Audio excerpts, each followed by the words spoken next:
Buenas tardes. Yo les voy a hablar acerca de la historia de la educación en Costa Rica basada en el autor Iván Molina Jiménez, quien nos comenta que a partir de 1821, al ser Costa Rica un territorio marginal del Imperio Español, según este autor, vive un periodo de gran desigualdad en donde el trabajo era poco, a pesar de que se contaban con campesinos, artesanos y comerciantes. Estos grupos étnicos tenían homogeneidad étnica, basada, según el autor, en el mestizaje y compartían una cultura en común. El crecimiento económico de Costa Rica inicia a partir del siglo XVIII con el surgimiento del café y la expansión de la educación. Según el autor, esto se da por la descentralización del poder político. Se crearon 35 escuelas para hombres. Al inicio del siglo XVIII existió gran desigualdad en la educación.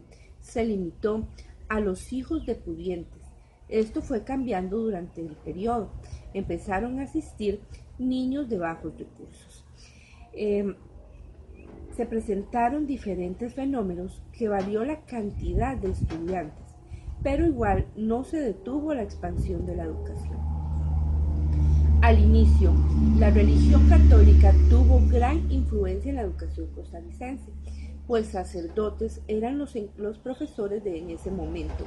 Ellos eran los encargados de la educación y de enseñar las doctrinas religiosas.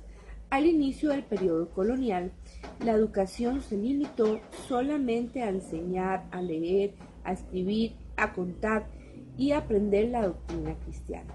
Los últimos colegios que se destacaron fue en 1878 para la preparación de sacerdotes, pero con el tiempo esto fue cambiando y empezaron a recibir jóvenes no interesados en el sacerdocio. Encontramos, según el autor, tres tipos de educación en Costa Rica. El municipal eclesiástico, que se dio entre 1821 y 1885.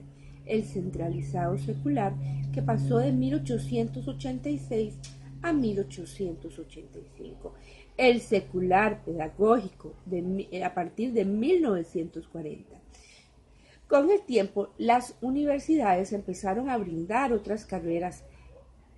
Con el pasar del tiempo, se empezó a tomar más fuerza y se empieza a dirigir a la adquisición de nuevos conocimientos. El municipal eclesiástico, que empieza de 1821 a 1885, que es durante este tiempo que la iglesia quería enseñar la lengua española, fomentar la educación eclesiástica. Fue durante este periodo que se inicia con la expansión de la educación. Tiempo después, el presidente José Madrid fundó el Liceo de Niñas. Luego viene el periodo centralizado secular, que inicia a partir de 1886 a 1885. En este periodo encontramos la Universidad de Santo Tomás, el Liceo de Niñas.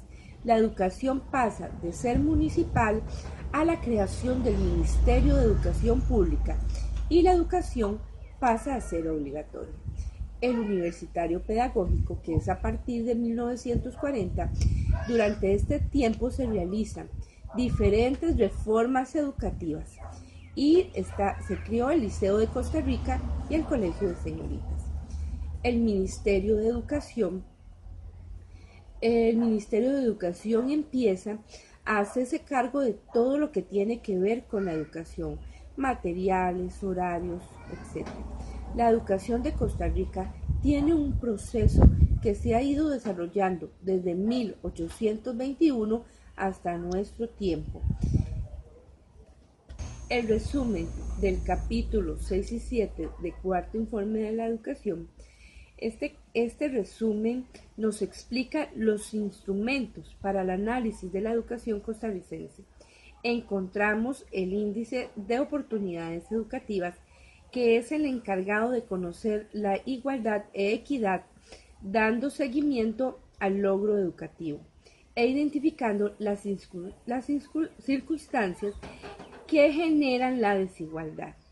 Índice de oportunidades educativas. Da a conocer la equidad, inequidad de la distribución de servicios educativos entre las personas. También encontramos el índice de situación educativa, es el encargado de la matrícula, repitencia, deserciones, del uso de tecnología en los centros educativos.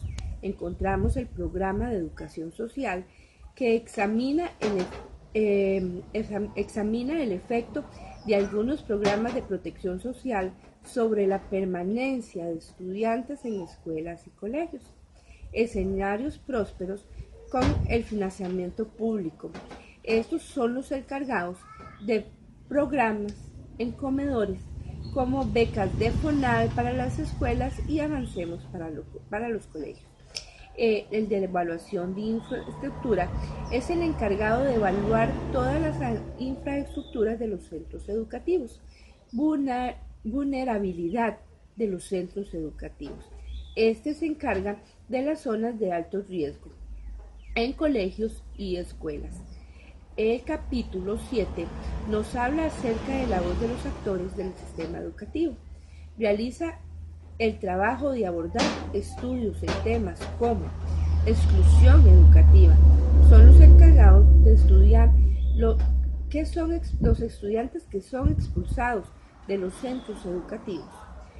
La violencia educativa, todo tipo de violencia que afecta y los centros educativos, tanto escuelas como colegios, posibles causas y posibles soluciones.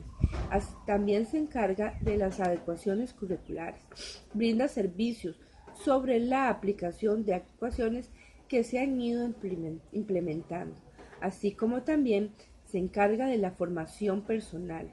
Es la encargada de la formación de docentes para mejorar su desempeño educativo. Podemos darnos cuenta cómo ha ido desarrollándose la educación en Costa Rica, tanto que se han abierto programas para todas esas investigaciones.